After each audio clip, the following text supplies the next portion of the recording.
Tokyo, the night of March 9, 1945. A fragile calm hangs over the city. The streets are narrow, lined with wooden homes that have stood for generations. Paper lanterns sway in the breeze, their soft glow reflecting in puddles from an earlier rain. Somewhere, the faint rhythm of a taiko drum echoes, a ghostly heartbeat beneath the hum of air raid sirens. Suddenly, the sky is torn apart. The first silhouettes of B-29 superfortresses appear, barely visible against the stars. Incendiary bombs begin their descent, falling like molten rain. Houses erupt in fire, wooden structures igniting in seconds. Smoke coils into the night, a black tide swallowing entire neighborhoods.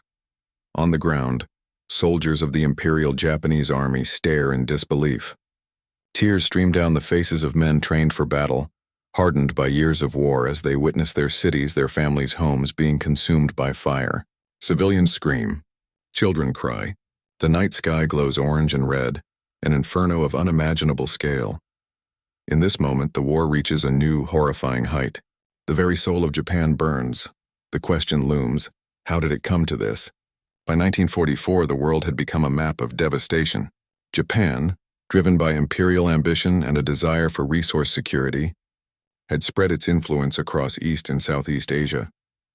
From the bombed-out streets of Shanghai to the jungles of Malaya, Japanese forces had carved a sprawling empire. Yet expansion came at a cost.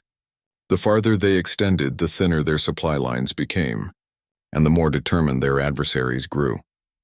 The United States, though initially hesitant, had been drawn fully into the conflict after December 7, 1941. The attack on Pearl Harbor shattered the Pacific Fleet, but it also galvanized the nation.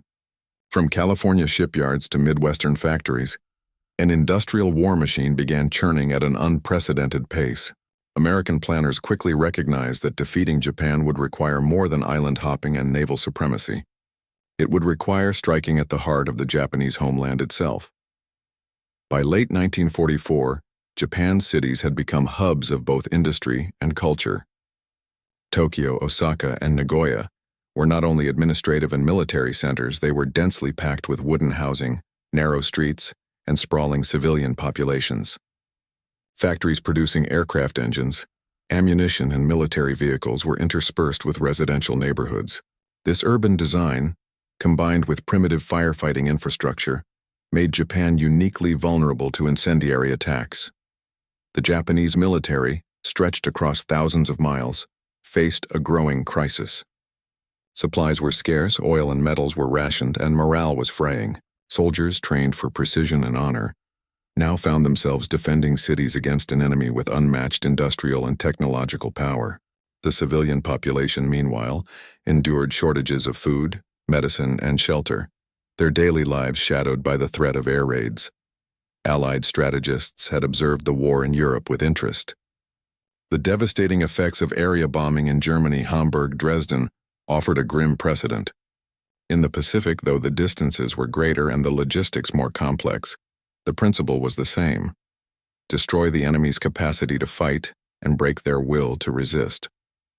By 1944, the United States had assembled the 20th Air Force, an organization specifically tasked with delivering strategic bombing deep into Japanese territory. The tool of choice, the new Boeing B-29 Superfortress, capable of flying higher, farther, and carrying heavier payloads than any bomber before, it promised to reach cities that had never been threatened from the air. Within Japan, awareness of vulnerability was growing, though the population could not yet grasp the scale of what was coming. Air raid drills had become routine. Shelters had been constructed in parks and basements, and the government issued leaflets urging calm. Yet the Japanese defenses remained piecemeal. Anti-aircraft guns were limited in range and accuracy, and fighter planes often struggled to intercept high-flying B-29s. Civilian morale was fragile, and the psychological strain on soldiers tasked with defending cities from unseen, untouchable enemies was immense. The stage was set for a campaign that would redefine the very nature of war in the Pacific. By understanding the industrial, geographic, and societal landscape of Japan in 1944, one can grasp why the firebombing raids would reach an almost unimaginable scale, and why the soldiers and civilians alike would be pushed to the brink of despair. The preparations were meticulous. The aircraft, the bombs, the targets, the timing, all were calculated to inflict maximum damage. Yet behind every operational plan lay a human reality. Mothers shielding children, soldiers watching familiar streets burn, communities unprepared for the inferno to come. These factors, combined with the relentless precision of Allied strategy, would soon collide in a night of fire that would haunt the Japanese nation forever. This growing tension, a mixture of industrial might, strategic planning, and human vulnerability, naturally leads us to the next phase. The deliberate preparations and early raids that would mark the beginning of America's incendiary campaign against Japan. By late 1944, the United States had committed to a strategy that would bring the war to the very heart of Japan. The 20th Air Force, under the command of General Curtis LeMay, had been meticulously assembling the tools for a campaign unlike any in history. Central to this plan was the Boeing B-29 Superfortress, an aircraft that represented the cutting edge of aviation technology. It could fly at altitudes exceeding 30,000 feet, carry a bomb load of up to 20,000 pounds, and travel the thousands of miles necessary to strike Japan from bases in the Mariana Islands. Yet sheer range and payload were not enough. Success demanded precision, and in the vast Pacific theater, precision was elusive. Navigational challenges, unpredictable weather, and the lack of established airfields in proximity to Japan forced planners to innovate. Radar-assisted bombing techniques, careful fuel calculations, and the development of specialized incendiary ordnance became essential. The goal was simple in theory: create a firestorm so vast that it would destroy industrial capacity and crush civilian morale, forcing Japan toward surrender. The selection of targets was equally deliberate. Urban centers like Tokyo, Osaka, Nagoya, and Kobe were chosen not just for their industrial output, but for their dense wooden construction, which made them highly flammable. These were cities where factories, warehouses, and homes existed side by side. A single bomb could ignite a chain reaction across entire neighborhoods, feeding fires with every gust of wind and collapsing streets into an inferno. The U.S. began testing these strategies with small-scale raids in late 1944 and early 1945. Early attacks were intended to gauge the effectiveness of incendiary bombs, to study wind patterns over Japanese cities, and to refine nighttime navigation. One of the first operational missions involved a limited strike on Tokyo in November 1944. While the damage was contained, the results were clear. When deployed en masse, incendiary bombs could produce destruction on a scale previously unimaginable. For Japanese defenders, these early raids were alarming but incomprehensible.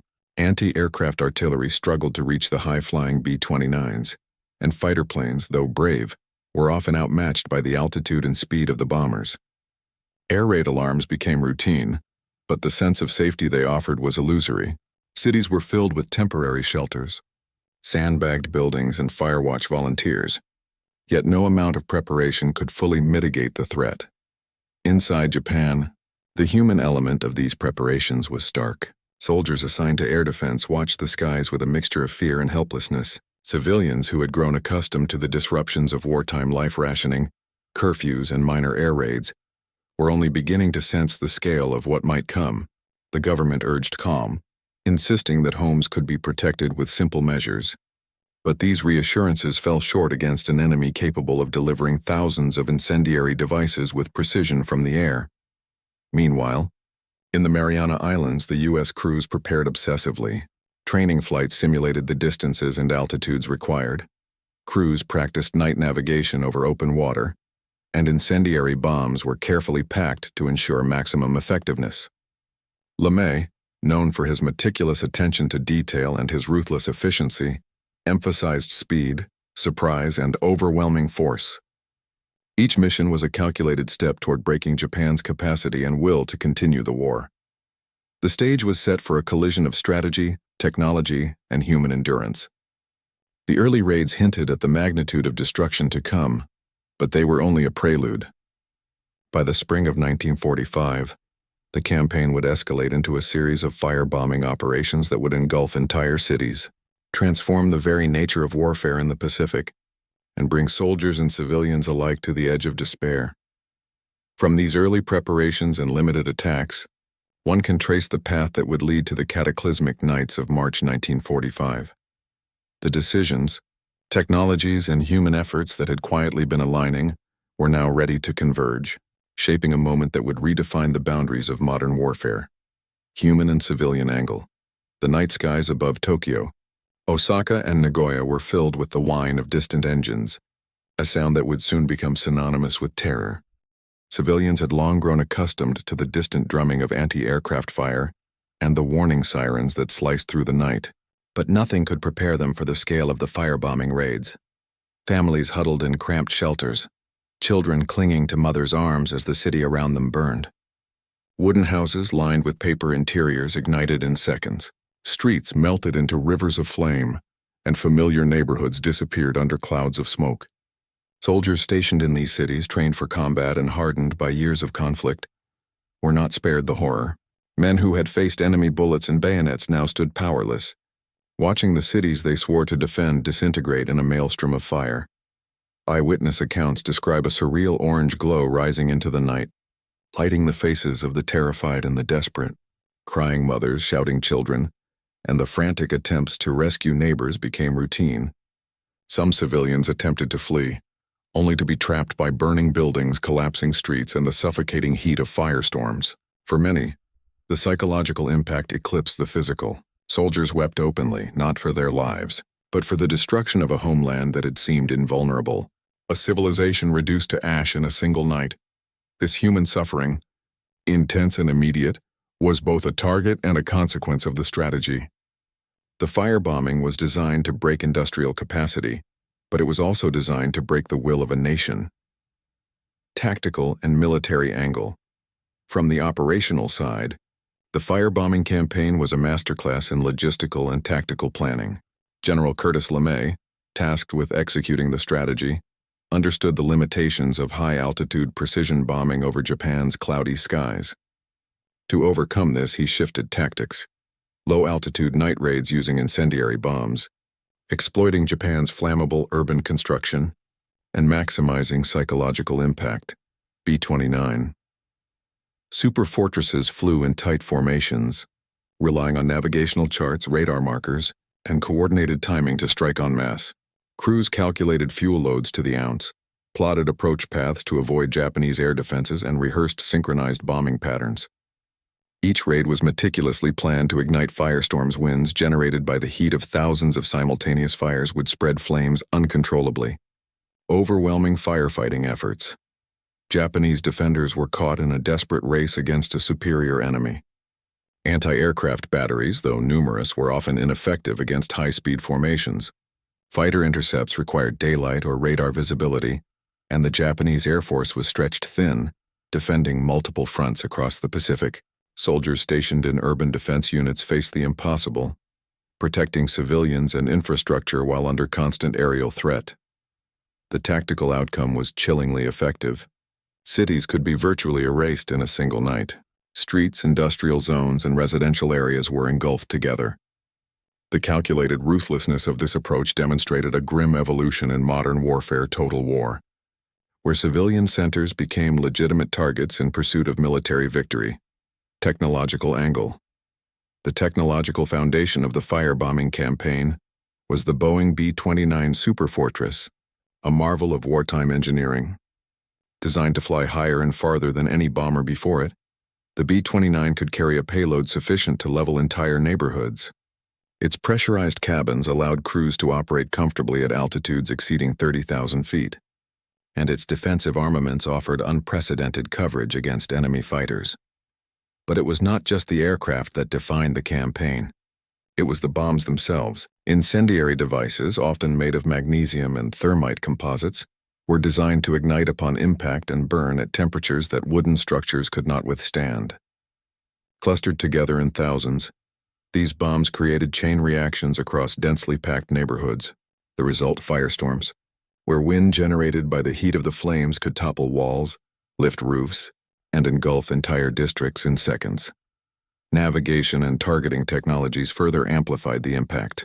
Radar systems allowed crews to identify city centers despite cloud cover and darkness. Bomb sighting devices, although primitive by modern standards, were refined through repeated practice and precise coordination. Every flight over Japanese cities was an exercise in precision engineering, combining aeronautics, ordnance, and meteorology to deliver maximum destruction. The interplay of technology and human effort meant that destruction was both predictable and inevitable. The Japanese cities, designed for centuries of traditional living, were suddenly vulnerable to a combination of physics, chemistry, and aerial engineering.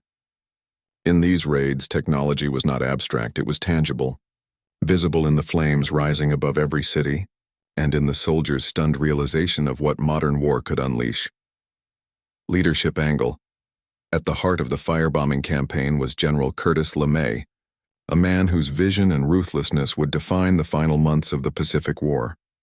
LeMay understood the limitations of precision bombing at high altitudes over Japan's cloudy skies. He shifted tactics decisively, advocating for low-altitude nighttime raids that exploited the flammability of Japanese cities. LeMay's leadership was marked by meticulous planning and an unwavering focus on results. He personally supervised target selection, flight paths, fuel calculations, and bombing schedules. Crews under his command trained exhaustively, simulating the extreme distances, high altitudes, and night navigation that would characterize actual missions. He understood that industrial targets could be destroyed, but the ultimate goal was psychological: to break Japan's will to continue the war. LeMay's decisions were not without controversy. He prioritized effectiveness over civilian safety, viewing the destruction of urban areas as a necessary component of total war. His leadership forced both American crews and Japanese soldiers to confront the stark realities of modern conflict.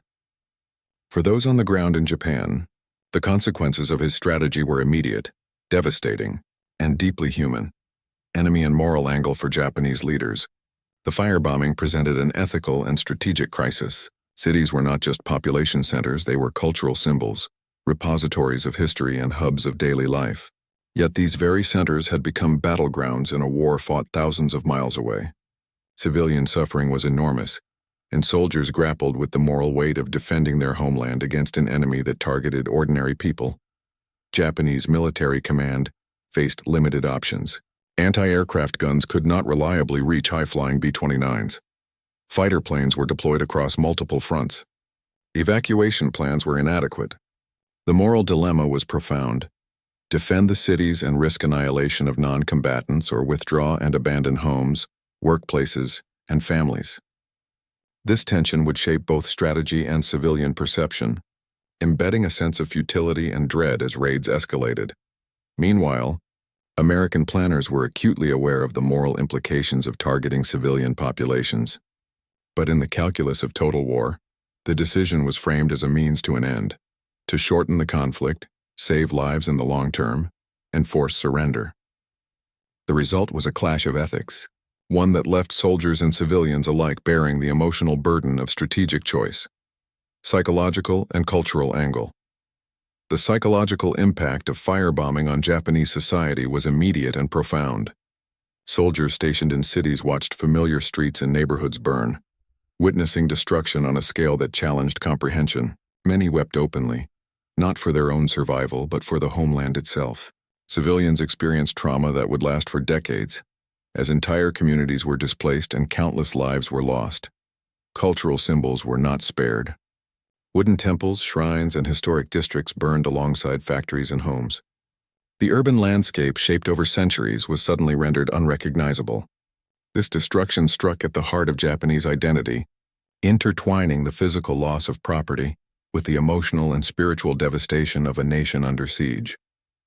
For both soldiers and civilians, firebombing redefined the meaning of war. No longer was it confined to the battlefield. The front lines had expanded to encompass entire cities. The psychological toll was immense, leaving scars that would influence post-war Japanese society, literature, and collective memory. Soldiers' tears were emblematic of this trauma, a human response to the intersection of strategic calculation and unimaginable destruction. March 9, 1945. Tokyo slept, or at least attempted to. The city's wooden streets and paper-thin homes stretched across miles of urban sprawl, a city of millions unaware of the inferno that was about to descend.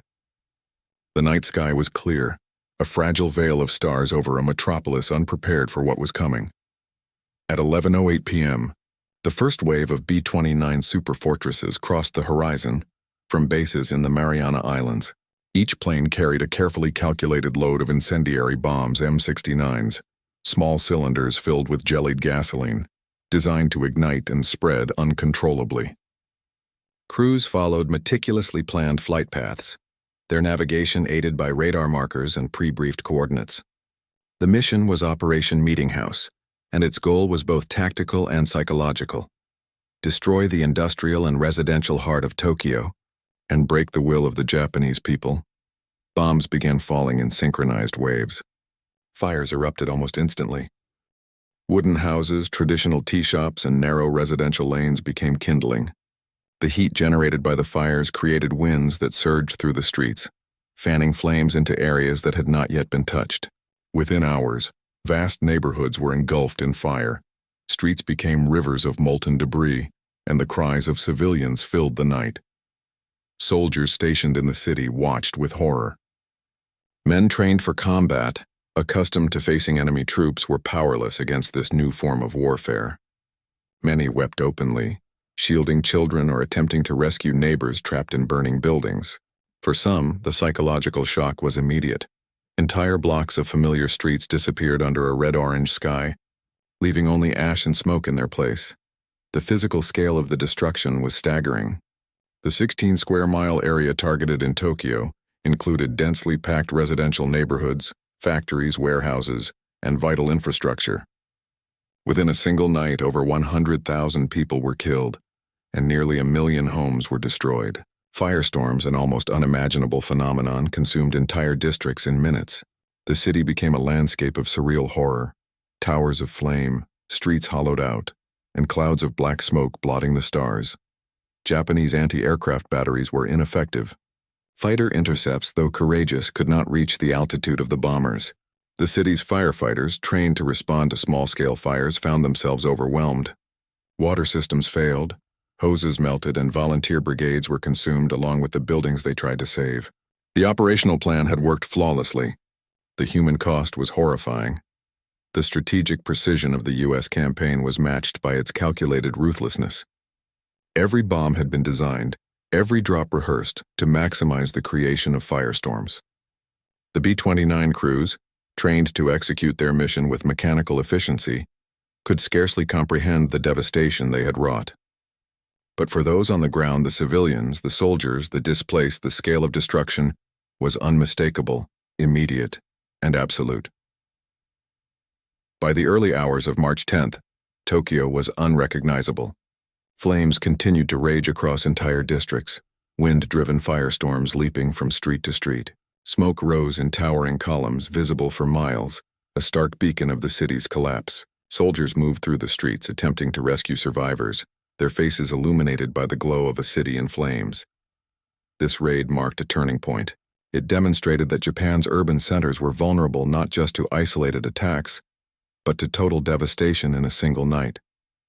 The psychological impact on soldiers and civilians was profound. Tears were shed openly. Despair became palpable. For many Japanese, the war had entered a new, terrifying phase one in which the homeland itself had become the battlefield.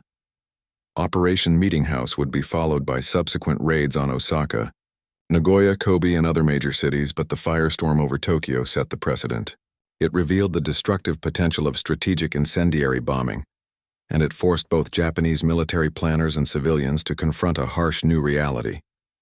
The combination of technological precision, tactical planning, and sheer destructive force had achieved its immediate objective, overwhelming the defenses and morale of Japan's capital. As March 10th dawned, Tokyo smoldered. Entire neighborhoods were reduced to ash, streets were impassable, and tens of thousands were dead or missing. Soldiers, civilians, and rescuers alike were left in shock, staring at a city that had been transformed overnight from a center of culture and life into a landscape of fire, smoke, and despair. The events of this night set the stage for the subsequent raids across Japan, escalating the scale of destruction, testing the limits of human endurance, and bringing the firebombing campaign to its full, devastating potential. After the inferno that consumed Tokyo, the American air campaign pressed relentlessly onward. Osaka, Nagoya, Kobe, and other major urban centers became the next targets. Each city, though unique in layout and industrial composition, shared a fatal vulnerability: dense wooden construction, narrow streets, and millions of civilians living side by side with factories and warehouses. The stage was set for a chain of destruction that would push Japan to the brink. Osaka, an industrial hub, fell under relentless bombardment. B-29s flew in precise formations, releasing incendiary payloads designed to create firestorms that swept entire districts in minutes. By the end of a single raid, tens of thousands of homes were reduced to ashes, factories crippled, and thousands of civilians killed. Streets once teeming with life became corridors of fire, the air thick with smoke and the acrid scent of burning timber. Soldiers stationed in the city, accustomed to defending against conventional attacks, found themselves powerless. Tears streamed freely as they guided civilians to improvised shelters, only to watch entire neighborhoods vanish before their eyes. In Nagoya, the campaign targeted both industrial and residential zones. Aircraft production facilities, chemical plants, and military depots were systematically destroyed. Yet the bombing's most chilling effect was psychological. Civilians, soldiers, and even local authorities realized that no area was safe. The illusion of refuge crumbled. Shelters were often engulfed by fires that leapt from building to building. Evacuation plans were overwhelmed by chaos, and Japanese air defense units were spread thin, unable to mount meaningful resistance. Kobe, a vital port city, experienced similar devastation. Precision had given way to saturation. Waves of bombers dropped thousands of incendiary devices in a concentrated area, igniting firestorms that consumed whole districts in a matter of hours. Civilians fled in panic, often into burning streets, where the conflagration outpaced them. Soldiers, torn between duty and the impulse to save families, faced impossible choices. The scale of destruction shattered any remaining confidence in Japan's ability to defend its cities or preserve its civilian population. By mid-1945, the cumulative effect of these raids was staggering. Estimates suggest that over 300,000 civilians had been killed across Japan in firebombing campaigns, with millions more displaced.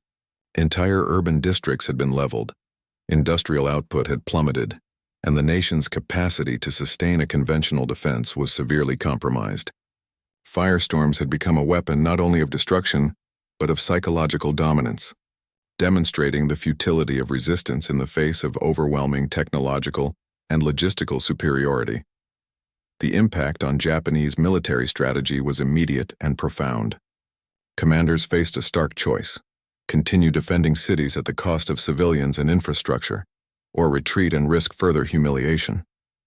Anti-aircraft defenses and fighter deployments were recalibrated, but they were largely reactive, incapable of halting the systematic destruction of urban centers. The psychological toll on soldiers was immense. Units tasked with defending their homes were demoralized, confronted with the realization that the enemy could strike with impunity, annihilating the very cities they were sworn to protect. Civilian morale, already strained by years of rationing, shortages, and conscription, collapsed further under the relentless bombing. Survivors spoke of nights spent in fear, of entire neighborhoods reduced to ash, of families torn apart by fire and smoke. Cultural and historical landmarks, temples, shrines, centuries-old neighborhoods were lost alongside factories and homes. The nation's sense of identity was shaken, entwined with the physical destruction of the urban landscape. The consequences of these raids extended beyond immediate destruction. Japanese leaders began to confront the possibility of unconditional surrender, recognizing that continued resistance could result in the annihilation of the population centers and infrastructure essential for national survival.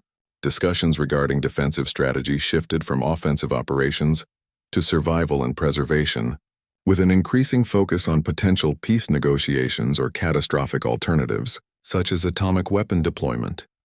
From the American perspective, the campaign had achieved its intended effect. Cities were destroyed with calculated precision. Civilian and military morale was shattered. Industrial output was crippled. Yet the cost was undeniable.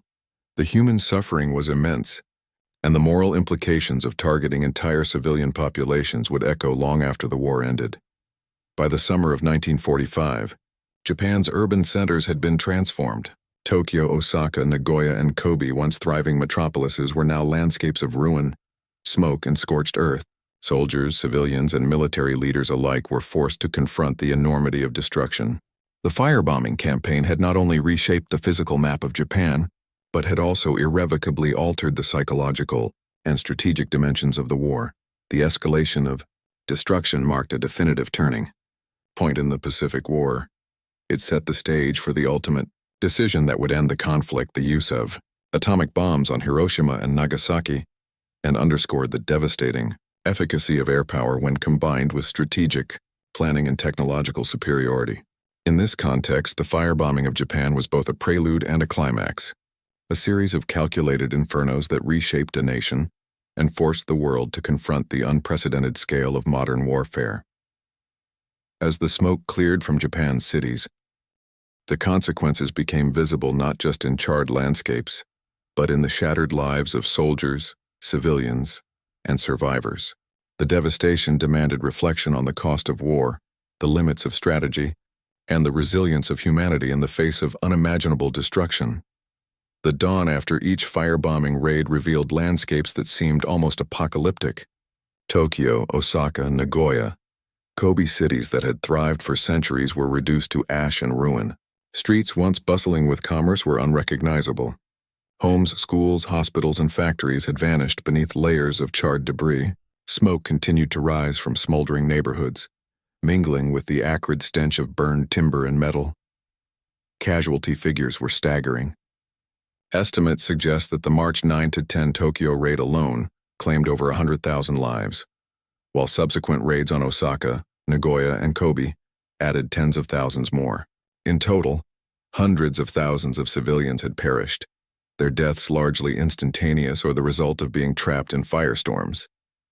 Soldiers tasked with defending their cities often shared the same fate, caught between the advancing flames and the chaos of collapsing infrastructure. Survivors faced a world transformed. Tens of thousands were left homeless, wandering streets where every familiar landmark had disappeared. Temporary shelters, already insufficient, were quickly overwhelmed. Basic necessities, food, water, medical supplies, were scarce. Hospitals, often destroyed or damaged, could not cope with the sheer number of injured. The displacement crisis was immense, as entire families became refugees within their own country, seeking shelter wherever they could find safety. The physical devastation mirrored the societal collapse.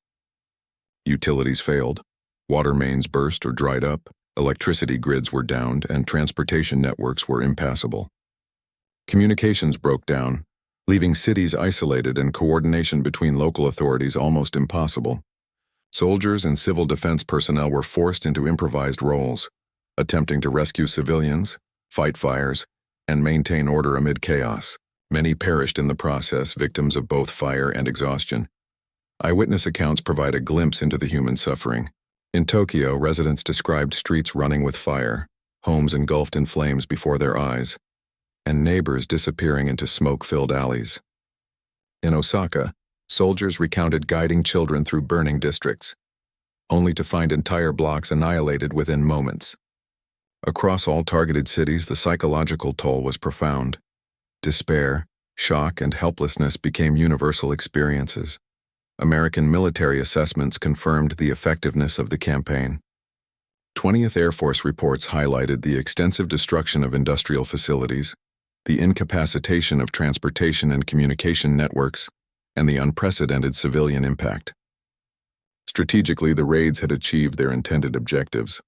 Japan's urban centers were crippled, morale was shattered, and the nation's capacity for organized defense was severely diminished. Yet, the human cost weighed heavily on all sides. Crews returning to the Mariana Islands were confronted with the scale of devastation from a distance, sometimes questioning the morality of targeting densely populated urban areas. For the Japanese, the immediate aftermath was a mixture of mourning, shock, and survival. Families scavenged for food, water, and clothing amidst the ruins, while soldiers attempted to re-establish control, often in the face of futility. Even in surviving neighborhoods, the social fabric was fractured. Communities were scattered, neighbors lost, and traditional support networks destroyed. Cultural landmarks, temples, shrines, and historic districts had been consumed, erasing centuries of heritage. The firebombing campaign left not only physical scars but also deep psychological wounds, shaping the collective memory of a generation and the cultural consciousness of a nation. The immediate consequences of the firebombing, both material and human, created conditions that would force Japan to confront the broader trajectory of the war. Civilian suffering, combined with the destruction of infrastructure and industrial capacity, left little doubt that the conflict could not continue indefinitely. For soldiers, witnessing the obliteration of the cities they were sworn to defend became an indelible mark of trauma, blending professional duty with helpless grief. The destruction and chaos of Japan's cities, combined with the scale of human suffering, set the stage for the longer-term strategic and historical consequences. The nation faced a choice: persist in resistance at unimaginable human cost or consider surrender in the face of overwhelming force. By mid-1945, the cumulative effect of the firebombing campaign had reshaped Japan's military and civilian landscape. Industrial production, once concentrated in urban hubs, had been severely disrupted. Factories lay in ruins, transportation networks were crippled, and the flow of essential materials, coal, steel, machinery was fragmented. The destruction of urban centers directly undermined Japan's capacity to sustain both its war effort and the logistical framework necessary to defend remaining territories. Japanese military leaders faced an unenviable reality. Conventional defenses, once robust, were rendered largely symbolic. Anti-aircraft batteries had been depleted, fighter squadrons stretched thin, and command structures strained under the pressure of repeated raids. Cities that had been considered defensive strongholds now lay vulnerable, and the strategic calculus shifted from offensive operations to preservation and survival. Soldiers, witnessing the annihilation of civilian populations and urban infrastructure, experienced a profound collapse in morale. Many expressed despair, openly weeping as they confronted the impossibility of defending their homeland from an enemy capable of overwhelming destruction. Civilians, too, internalized the psychological impact of the raids. Displacement, loss of family members, and the destruction of homes and cultural landmarks created a profound sense of societal disintegration. Reports from Japanese officials described entire neighborhoods wiped off the map, with survivors wandering streets in shock, seeking food and shelter among the ruins. Communities that had once relied on traditional support networks found themselves fractured and scattered, their cohesion destroyed by the combined force of fire and fear. For the Allied powers, the campaign represented both a tactical and strategic success. American planners assessed that the firebombing had achieved its dual objectives, crippling industrial production and breaking the will of the Japanese population to continue resistance. 20th Air Force reports noted that cities were rendered almost uninhabitable, factories destroyed or disabled, and civilian morale decimated.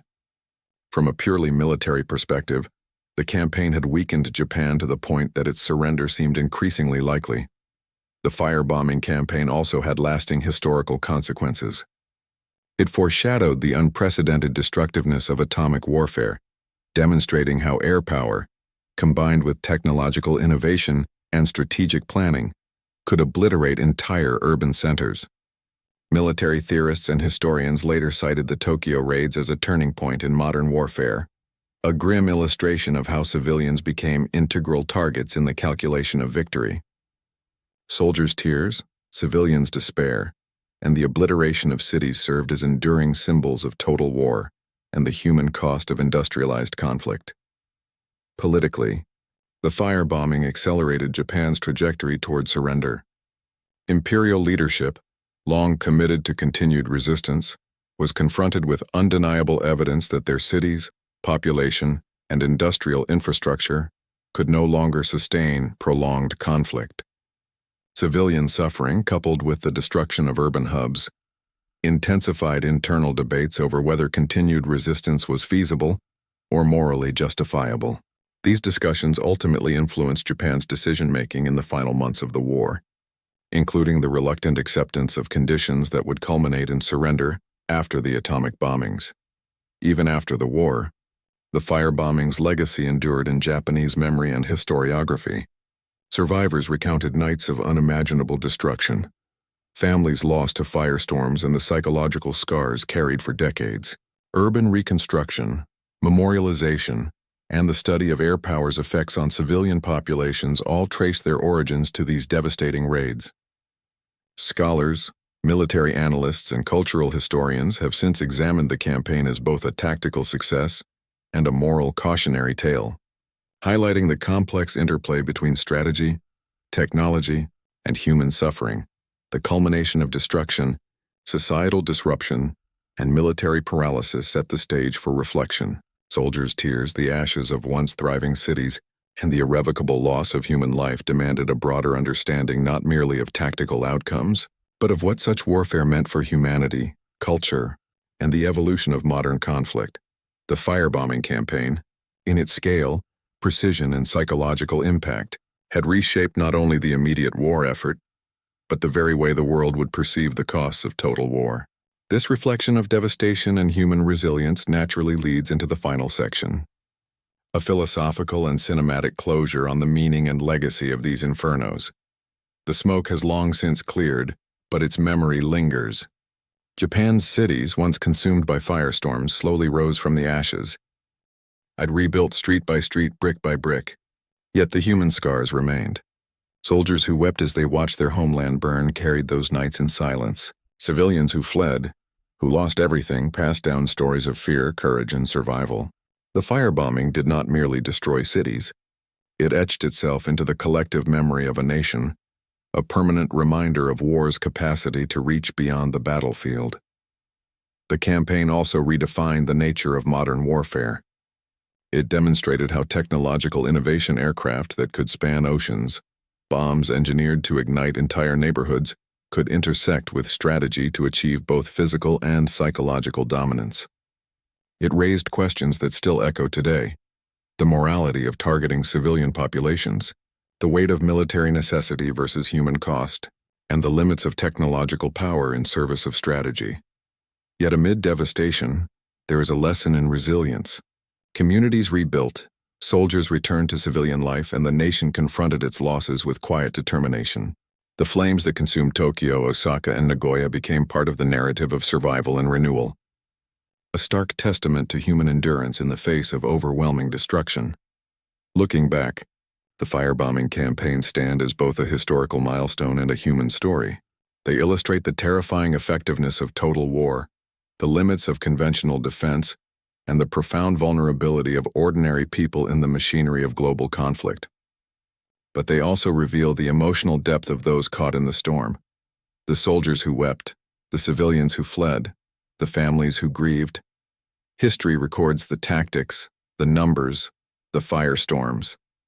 Yet it is the human experience, the courage, despair, and resilience that resonates across generations. In the end, the firebombing of Japan is not just a story of destruction. It is a story of humanity confronted with unimaginable force, and of a nation's journey through suffering, memory, and eventual renewal.